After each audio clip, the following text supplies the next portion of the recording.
Oh, right. This microphone now. Herp. Herp-a-derp.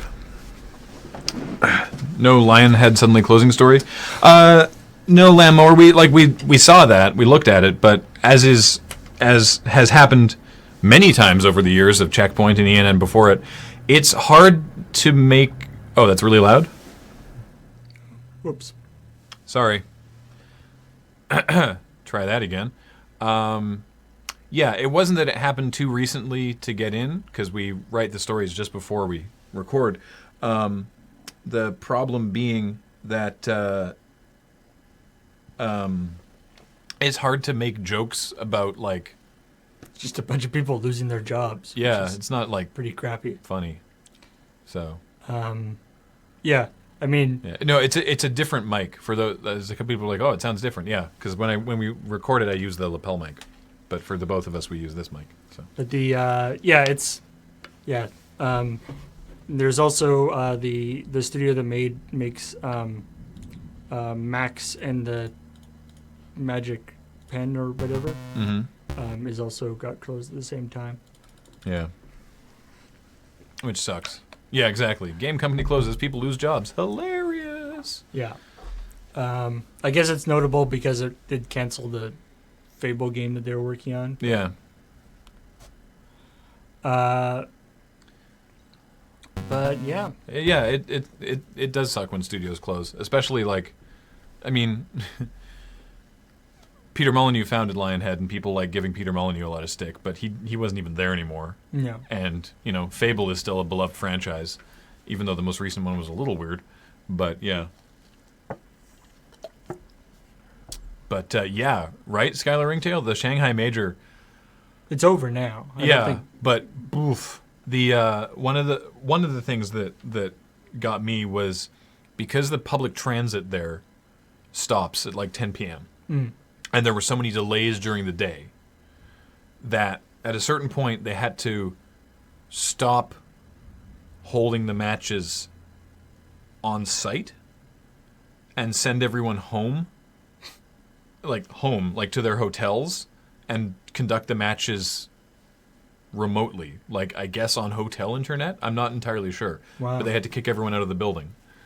And they were talking about like because they fired the production team 2 days into it and brought in a different production team, and who apparently like every single thing I've seen talking about it has been like, the Shanghai thing has been this horrible, total shit show. It would have been so much worse without this new like everyone is like the new production team was in a no-win scenario. They actually did surprisingly well. Yeah. The production team that failed had like 6 months or 3 months or something to get this thing working. Yeah, these guys had a day. They had a day. Yeah. And a day where they had to be live. Yeah, and so they were talking about that apparently there was shots of like camera people like literally sleeping behind the camera because they were up all night working on trying to get the stupid thing running. Yeah, there was a picture of a cameraman sleeping that people were linking as like, look how shitty these production people are, and some of the on-camera talent were like, no. Yeah, you need to understand the garbage we're dealing with here. As Ray FK in the chat was saying, apparently there were some really good games. Like that there were like some really excellent Dota being played this weekend, or this past week, over a week. But unfortunately, all anyone's really going to remember about the Shanghai Major is just what a production shit show it was. Yeah. And I mean, I've seen that a few times, people talking about that a few times too, where it's like the takeaway from it is that, yeah, there's just a lot of stuff could have been handled better. Mm-hmm. So unfortunately, a lot of it kind of goes back to Valve, in that they probably could have handled things better. Yeah. In certain ways. So let's talk about some of the other stories. That was one of them. The Shanghai Major was one of them. This is kind of cool. All right, so OOTP baseball. Mm-hmm. Sorry, what's the out of the park. Out of the park baseball, which is a baseball management sim. Yeah. I guess you'd say it's like baseball tycoon or. And sort of, I guess it's like the fan draft or whatever. It's like doing a fantasy draft, but on the computer. Yeah. But they've so they recently, I think last year, they or a couple years ago or whatever, they made a deal so that they actually had all the real MLB teams in it and stuff, and so that was a big deal. But now they've worked out whatever I imagine the horrendous licensing agreements and crunched all the data, and they have added over 150,000 minor league players. So every minor league career player from 1919 to the present is now available in the game. So you can be like, I'm going to be a baseball coach from 1930. Yeah. So I can see exactly the name, like all the people who are available, and what their stats were, presumably, their stats in correlated to the current system. They said the minor leagues that we had been using were all real teams, but they only included players who had made it to the major leagues at some point, which makes it kind of boring because there's a lot of really amazing players who never made it for one reason or another. So, yeah. Out of the Park Baseball is a management simulator similar to Sega's well-known Football Manager franchise. So it's not like they have to actually model all these characters, but all their stats and names and everything are in there. So it's pretty cool. I gotta say, like, for me personally, the line, I love the line,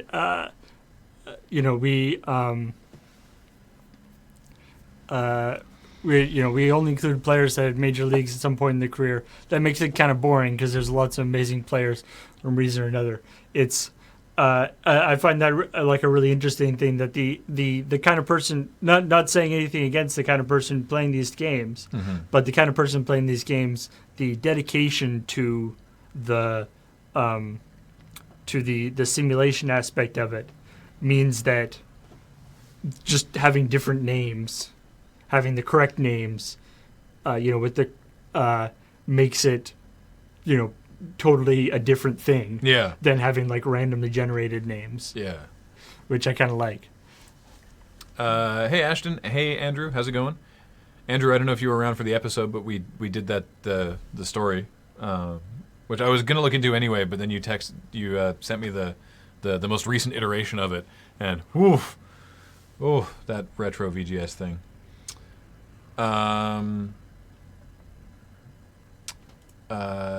The developer of Bear Simulator, which we talked about last week, has decided that Bear Simulator is going to be it for them as far as making PC games, just because. And there's going to be one final update to Bear Simulator. Yeah. Well, that he's going to. This, it's worth mentioning because I saw people tweeting about this where they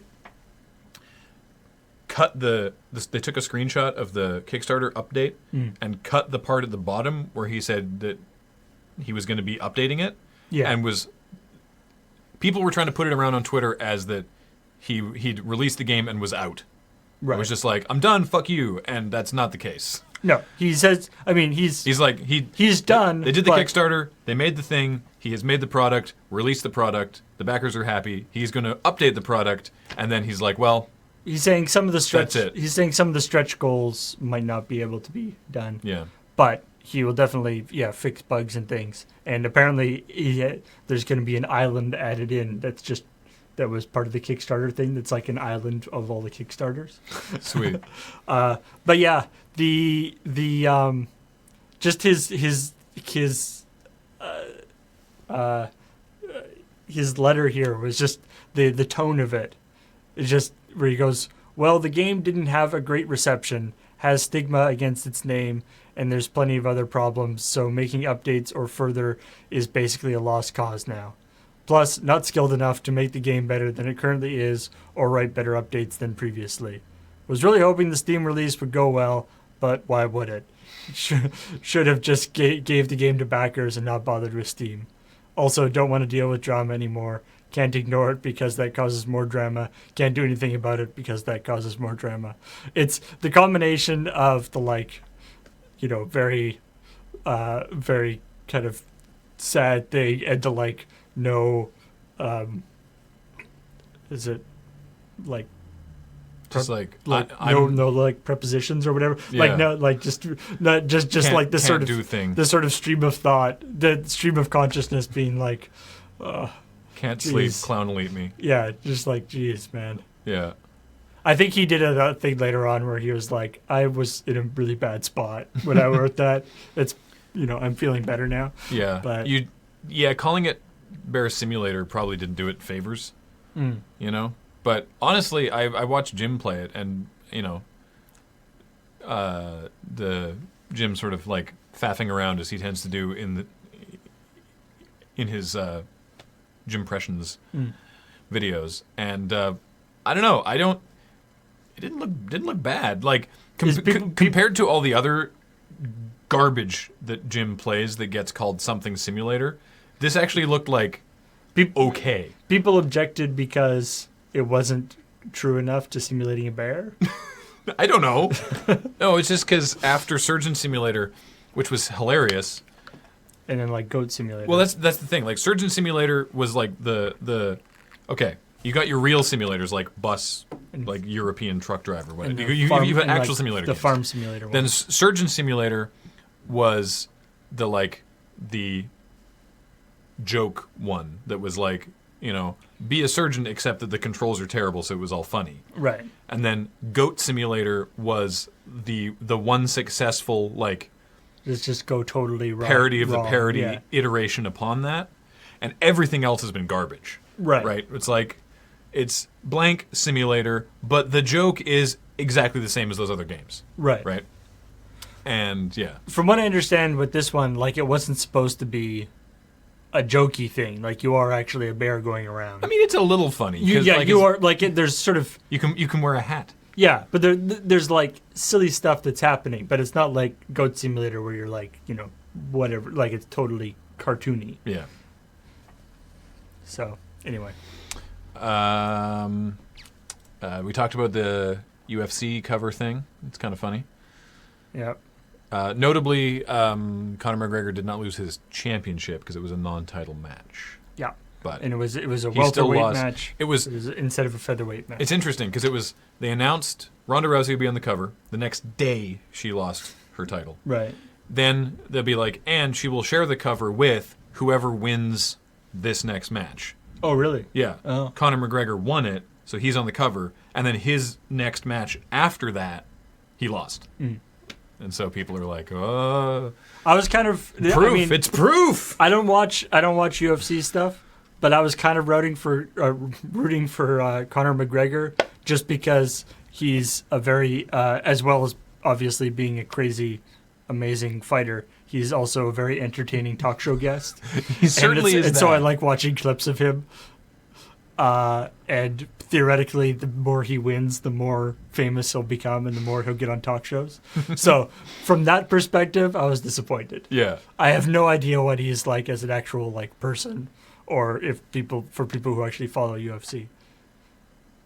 He went up 25 pounds for the match. Oof. Oh, because he's a featherweight. He's a featherweight. And well, his championship he went up to lightweight because it was a lightweight bout. No, and then it was going to be lightweight, and then that got canceled and turned to welterweight. Right. So I don't know the difference. Changing the weights all the time. That was on one of Kathleen's quizzes. There was the oh yeah. What are all the things? And I don't remember the answer. I don't remember either. No.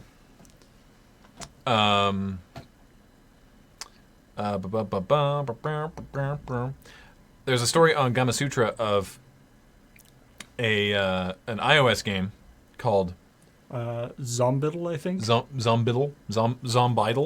Yeah. And which one is venti? It means 20. I don't know why, of all the things to joke about on the Starbucks menu, I don't know, cappuccino or like of all the Italian words, venti is just 20 because it's 20 ounces. Right. But just I guess the big thing is that nobody in Italy uses it. I guess like that. Yeah, that's true. Wait, aren't you into wrestling? Does wrestling not use weights? So here's the thing: there is only the heavyweight championship, and anyone can win it. It doesn't matter. They're not gonna have like John Cena win the featherweight championship. Well, they used to have a cruiserweight title. It was called a cruiserweight, which was like the high flying flippy stuff.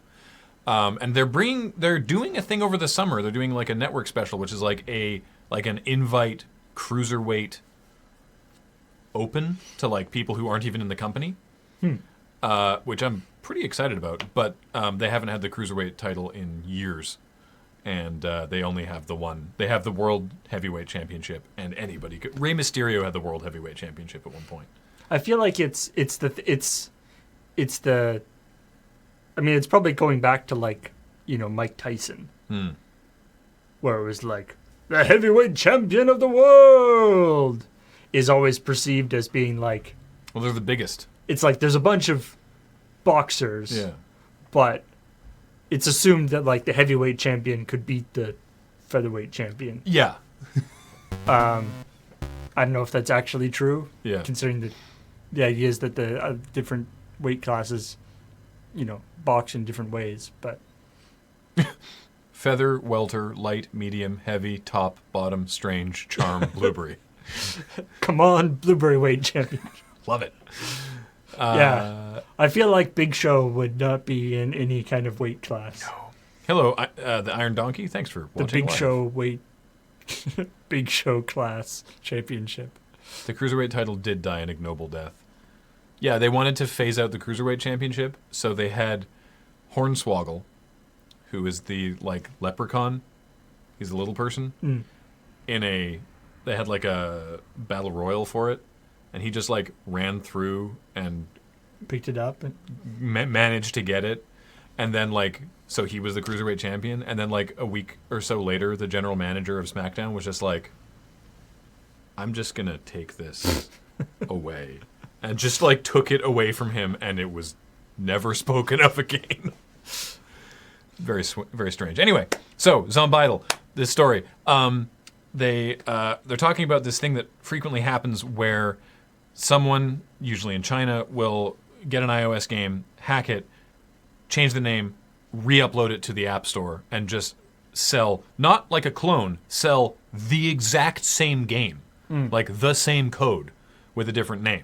Sometimes they translate it. Yeah, which is, of course, illegal and hard to deal with because you then have to talk to Apple and get them to communicate with you. But what happened to these guys is that they went to upload their game, and they were told that there was already a game of that name on the App Store because that whole process had happened so quickly that someone else had taken their game and sent it to the App Store with their name before they got there.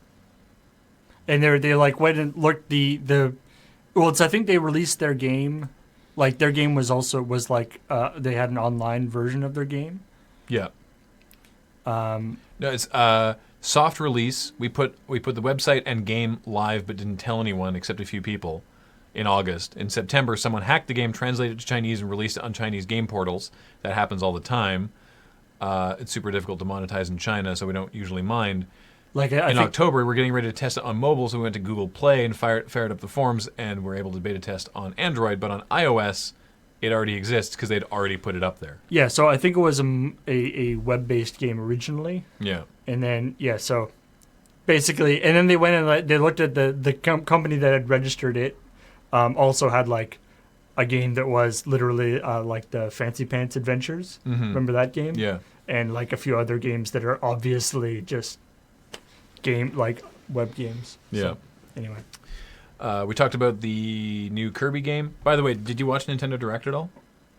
Just little bits of it. It looks like, I don't know if it's literally every amiibo, but it's kind of amazing because the Kirby game, you take an amiibo and you put it on the 3DS, and Kirby goes, "Oh, okay," and like in Smash Brothers, and you get a thing from it. The costume, like they've said that with different moves. Yeah, I mean they've said that. Yeah, no matter any amiibo you use will do something. I'm guessing like there'll be like a default move. Yeah. If it doesn't know what It it looked is, like if you used the normal Kirby amiibo on it, then he got his moveset from Smash Brothers. Oh, nice. Yeah. I was gonna say Kirby eats Kirby. What the hell happens then? It can happen. Or they're like if you the Mario one he turns into Hornswoggle did. Yeah, he Mario. had it for about 2 months. It's there. He had a feud with like Jamie Noble or something. I just remember that them retiring the title was literally Vicky Guerrero just going like this doesn't make sense and taking it away from him, and he's just sort of like because he didn't talk at the time. It's dumb. Don't worry about it. Super Nintendo games are coming to Nintendo's Virtual Console, but only for 3DS. Only for new 3DS. Right. Which Why? is pretty much a steaming pile of bullshit. Yep. It's like I saw somebody trying to be like, well, 3DS is more powerful, blah blah blah, needs a thing, and then the response was somebody was like, look, there's hacked stuff for the DS that can run Super Nintendo emulators. Okay, that's not the problem. Limiting the Super Nintendo stuff to only new 3DS is bull honky. And we talked a little bit about expert mode in Super Mario Maker. The 3 big things that they're adding in the new update is super expert mode, which is a new 100 Mario challenge, but only 6 levels because they look like they're going to be real hard. How many levels are there in normal 100 Mario? 16. Yeah. And they're also... And there's no like editorializing for the what denotes an easy, normal, or expert level currently is just percentage of number of attempts versus successful clears. Right. So I assume this will be even more awful. They're adding the thwomp spikes. What are they called? They're not like thwomps are in the game already, obviously, but from Super Mario World, the spikes that sort of they sit kind of in the walls or in the ceiling and go no. I didn't even know they were like related to thwomps. They're not. I think they're just using them as right. That's where you find them in the tools and keys. So you can have you can find keys. You can have enemies drop keys. You can set down a number of red coins, and after they collect all the coins, they will then get a key. And then doors that can only be opened with a key. Which basically opens up like a whole thing of like people have gone through ridiculous, convoluted ways of basically doing that in current levels. Like having all sorts of silly, Rube Goldberg things to make it so that you can't go forward without defeating a guy. Mm-hmm. And so now they're just like, oh, we can just do a key. Yeah, I think because they mentioned it, you can now make really sort of adventure-oriented levels, or like where it's exploration. Yeah, where you have to get all the coins to get the key, and I think that's super neat. Mm-hmm. So. Until of course they put the coin in like the bottom of a pit or something stupid. Yeah, well you can get the coins with a shell. If you throw a shell at a coin, you can get it. Oh, that's the worst. So now they can put it in the bottom of a pit. Yeah, but then they got to you can still get it. Yeah, but if they put it in the bottom of a pit, and you couldn't get it, then they couldn't upload that level. It's just funny watching, because I tend to have streams on as background noise while I'm working, and I frequently Mario Maker just sort of works well because it's just it's Mario music and it's entertaining enough, but I don't have to really pay attention to it. And the like I said, the general sort of streaming meta for Mario Maker is 100 Mario Challenge, expert level, no skips. Or they'll allow themselves I get 3 skips over these 16 levels, right? If a level is just miserable. And so now it's going to be super expert or riot or whatever. But the keys thing is, frequently, because these guys play so much Mario Maker, they can see design tropes, and they'll, if they can cheese a level, they will. Right. And getting around back of the boss and just getting the axe or whatever, being able to make it so that you now have to beat the boss is I think will be like pretty annoying for some of these streamers. Then But again, I'm excited about the idea of using the coins for adventure levels. Then again, from what I understand, watching the streamer get annoyed is like... I guess that's part of it, yeah. It's like watching PewDiePie get scared of something. Yeah. Skylar Ringtail, yes, before you can upload a Mario Maker level that you've designed, you have to beat it. Yeah, as we have figured out over the last 6 months or so that Mario Maker has been out, though, that rule is not a total fail-safe. Yeah. I mean, it's obviously, you know, a good way of making sure that there aren't just not playable levels on there. You do sometimes end up with dev doors. Yeah. Like, you'll have, like, invisible... Like, at the beginning of the level, you'll have, like, invisible blocks that go up to a door that takes you right to the end. Yeah. Which is just... I mean, people usually just mark those as really bad, though, right? Usually, yeah. But... The other one is there's, like, the, you know, the ridiculous, you know, famous sort of impossible levels by these various people. Oh, mostly by Panga. Yeah, Panga and different people like that. He spends, like, 17 hours beating his own levels. Well, yeah, I mean, there's the one we did a checkpoint story a while ago that was like the level took like 10 hours or so to make, and then he worked on actually beating it for like a month. Yeah. The guy who made the level and presumably is an expert at Mario. Yeah.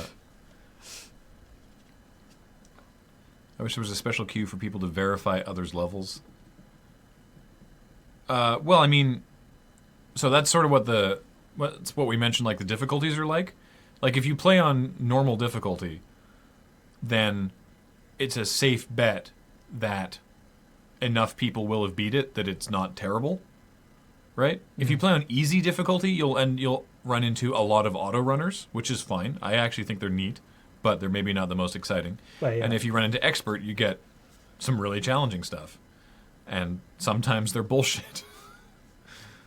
It's the ones that are like insanely difficult and challenging and also have like a 15-second time limit. Ah, yeah. So it's like not only do you have to do it frame perfect, but you have to do it frame perfect without thinking about what you're doing at all. Yeah. Anyway. Craig D. Nelson shorts. So I just checked. You guys are one of the 2 people who've beaten my underwater auto-scrolling escort level. Oh. Well, neat. Yay. I think Skylar was talking about sending a level to a testing queue for others to try out. Oh, so like it had like more than one person has to beat it before it goes online? Mean that... Oh, sorry. So, okay, so what Skylar Ringtail is saying is that they want to design levels, but they don't think they are good enough to beat them. Oh, I see. That's kind of an interesting idea. The only thing I can think of currently is get a friend who's better at Mario than you and invite them over. Yeah. Be like, here, beat this. The idea of having like an untested channel could be kind of interesting. Mm-hmm. But there'd be so much miserable bullshit there, though. Well, no, but like, presumably, you know, you would have it. There would be, you would look for specific people or whatever. Like the knowledge would be that it's mostly just stupid stuff. Yeah. But.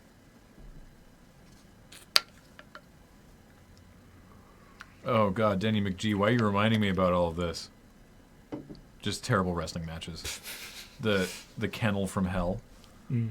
It's like Hell in a Cell, but there's dogs. That doesn't seem good. No, the dogs were not very threatening. They just sort of wandered around. It's like, you'll be trapped in the ring because there's angry dogs outside the ring. Oh. Okay. Anyway. And then, so yeah, that is all the news that we thought was interesting, I guess. Mm-hmm. Thought was funny, anyway. Yeah. So, time to do some subscriber welcomes. Let us welcome the subscribers of the day, of which there have been many.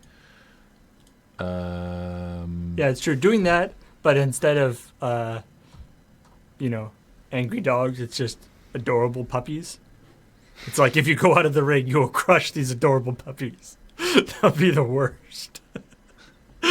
Well, thank you, Tavina. I appreciate that. The entire ground is adorable puppies. It's like the ground is lava, but with puppies. The ground is puppies. Myself and Adam both feel really great that so many people have had that response that they're like, I don't watch wrestling, or, oh no, Mr. Flip, are you around? I can't get... Help! I saw Thorpe around. Quirp around earlier. I can't load the notifications. Oh no. Let's go to the T-Notifier, see if maybe they know. What was I talking about? Yes. Dogs with Wolverines. Right. Honey badgers. Just all honey badgers. A lot of people have said, like, I don't care about wrestling, but okay, they're working on it. All right. Thank you, Quirp. Don't care about wrestling, but that Sidewalk Slam they're really interested in Sidewalk Slam, so. All right. This only tells us the last 10, unfortunately. And I don't think these are accurate, because one of them is Snorsh Tourist Board Intern, which I don't think was today. I don't recall seeing these specific people today, but maybe I just haven't been watching. T-Notifier is well different now.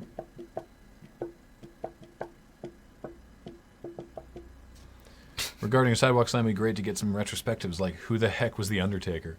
Who the heck is The Undertaker? He's not gone anywhere. I mean, we're going to do one. As we mentioned, one of the next however many episodes is going to be a retrospective. Tourism. I am from today. I am from today. I didn't even see it. I'm so sorry. Well, welcome. Okay, well, we can welcome 10 people at least, but it doesn't say how long either. Let me see if I can get some more information on this. Ooh, Corp says try now. Oh, trying now. Whoop. Yay! Boom. Thank you, Corp. That's amazing. Alrighty. So we're going to be doing a thing on Daniel Bryan. So we'll do that. For the next Sidewalk Slam, you think we'll be doing it by storylines or by shows? I think... So we've tried it both ways. And when we did it by storyline, that felt really good. And I was like, oh, this is definitely the way we're going to do it. And then we did it by show, and I think that's actually better. There's two options, and people are divided on it, but I think doing it by show is better. Anyway. Let us welcome the subs. 3D.NickyWolf with a 12-month resub. 1 year from 3D.NickyWolf. Welcome back, and thank you for subscribing. The Submarine Submachine. Brand new subscriber. The Submarine Submachine. That could be a Corpline sponsor. Thank you for subscribing from under the water. Mm-hmm. Nathan Longhair. For the 5-month resub and very long hair. Thank you so much, with Nathan. the picture there to prove that you indeed have the long hair. Fixius149 with a 17-month resub. Welcome back, Fixius149, 149. Thank you for 17 months of support. Mangled Pixel with a 30-month resub. Welcome back, Mangled Pixel. Thank you so much for your continued support. Tychani with a 10-month resub. Welcome back, Tychani. Thank you. Nebony, 12 months. A year from Nebony. Thank you so much for a year of support. Eric with a 27-month resub. Thank you so much, Eric. Foxmar320 with a 22-month resub. Thank you so much, Foxmar320, with your Sparrow Racing League. Oh, is that what that is? Yeah, that's from Destiny. It's the SRL. I was like, it's like a Swiss Army knife. Thought for a sec. Oh, I guess it could be. The Metalupus with a 27-month resub. Welcome back, the Metalupus. Thank you for 27 months of support. Lord Crusher with a 5-month resub. Welcome back, Lord Crusher. I know that you've had more than 5 months, but says 5 months. But thank you for all of your support. Pug Iron with a 26-month resub. Welcome back, Pug Iron. Just imagining a pug, like, with a huge barbell. Just lifting. Oh, yeah, right. Oh, no. Oh. Whoop. And thank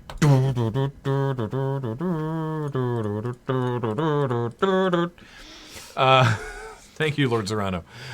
So welcome back, Pug Iron. The Moat Man with a 17-month resub. Welcome back, The Moat Man. Thank you so much for your continued support. Space Carl with a 3-month resub. Welcome back, Space Carl. I'm pretty sure we always do that. I think so. It's okay. Fuzzy Fozzie with a 23-month resub. Welcome back, Fuzzy Fozzie.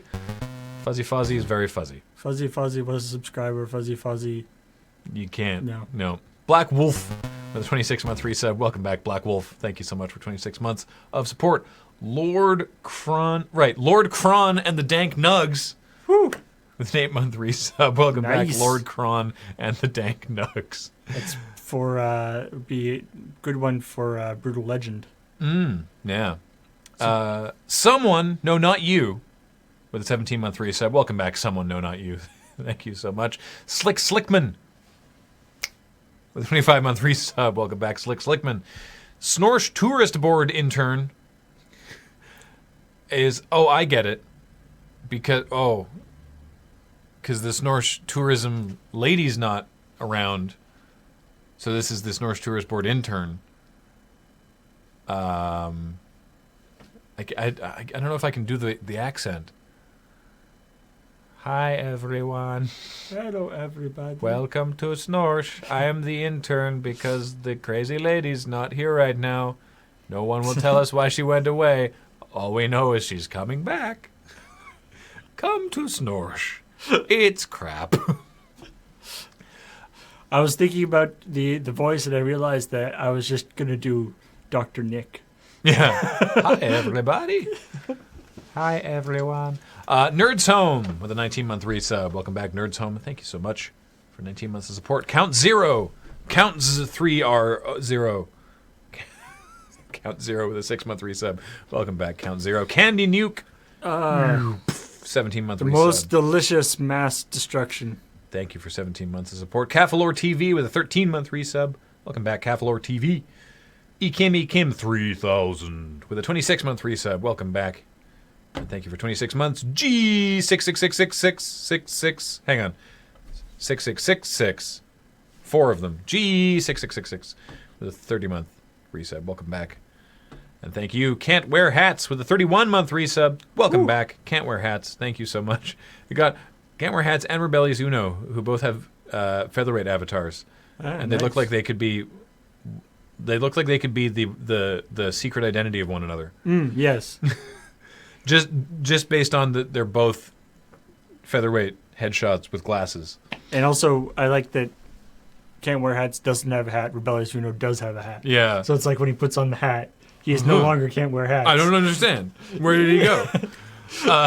Welcome back, Can't Wear Hats. Thank you for 31 months of support. This disguise possibly even worse than Superman's disguise. He just put a hat on. Angor33 with a 27-month resub. Welcome back, Angnor33. Sorry for getting that wrong. Angnor. And thank you for 27 months. Craig T. Nelson's Shorts with a 2-month resub. Welcome back, Craig T. Nelson's Shorts.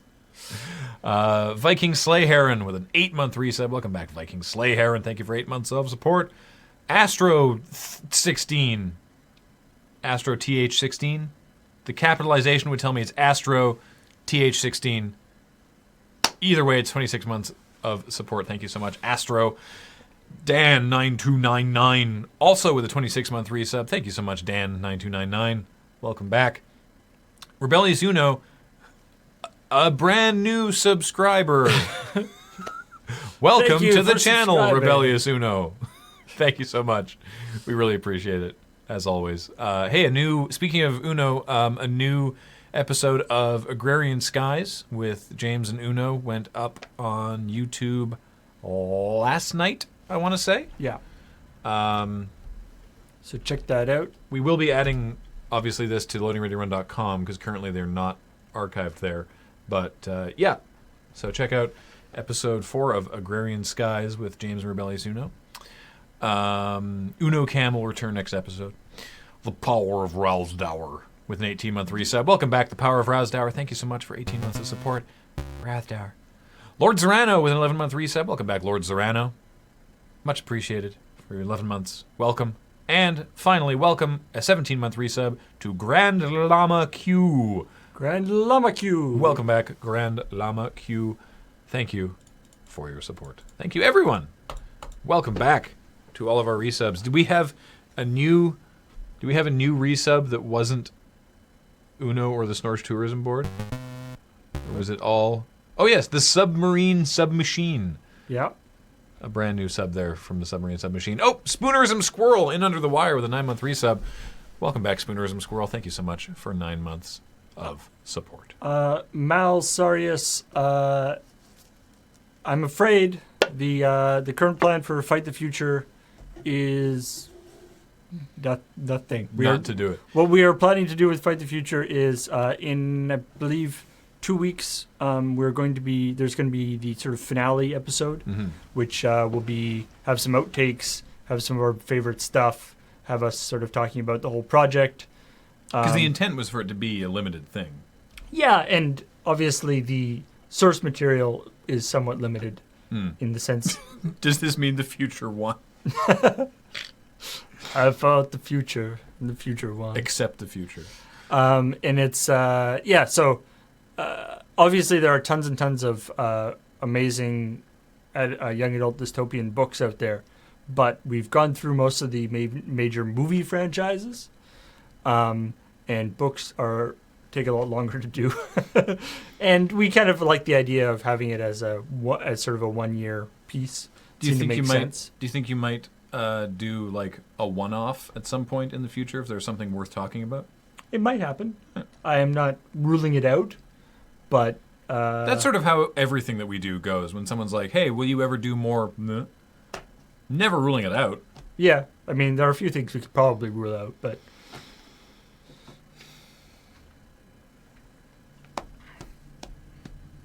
chances of us doing the Escapist News Network again, pretty slim. Pretty slim. Almost statistically irrelevant, I would say. I'm afraid the current 26 episodes of Fight the Future is the entirety of the oeuvre for the moment.